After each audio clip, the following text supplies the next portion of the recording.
Taxpayer money is being spent to help candidates in Denver run for office. Voters approved this idea in 2018, and today the first deposits were made. Politics guy Marshall Zellinger looks at this new way to finance campaigns.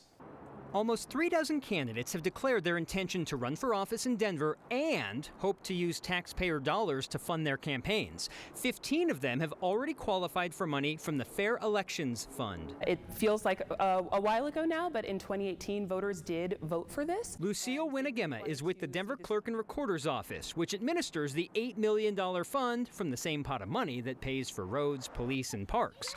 Denver voters approved this public financing of elections with 70% of the vote 4 years ago. And today, nearly $1 million total was deposited between 15 candidate accounts. It is a possibility for the fund to run out, but it's not probable right now. Candidates are eligible for contribution matches. For every $5 someone in Denver gives the candidate, the city gives them 9 times as much, an additional $45. That match works for donations up to $50, when the city will give the candidate an additional $450. Here's how candidates qualify for that public money match. They have to certify that they want to participate in the Fair Elections Fund.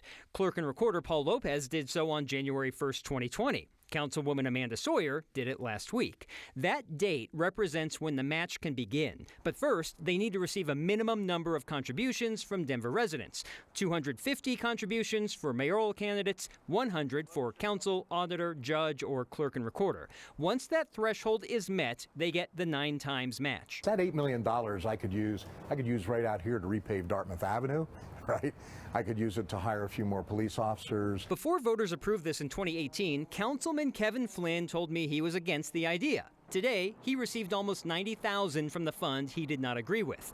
Flynn, who is recovering from COVID-19, told me on the phone, "It's not a contradiction. I didn't think it was a good idea, but it passed, and that's the system to use. Why would I not?" By taking public money, candidates limit how much they can get overall from individuals and committees. Candidates who do not take public money can receive twice as much from individuals and committees. Flynn, for example, tells me his $90,000 in public match today is more than his first 2 campaign accounts combined, though he didn't have an opponent 4 years ago. So you have individual candidates and campaigns making a judgment on what's the best path for each of them. Right. You could solicit smaller donations from more people and get more public money, or reach out to people with deeper pockets and you can get twice as much from them and not worry about the public money.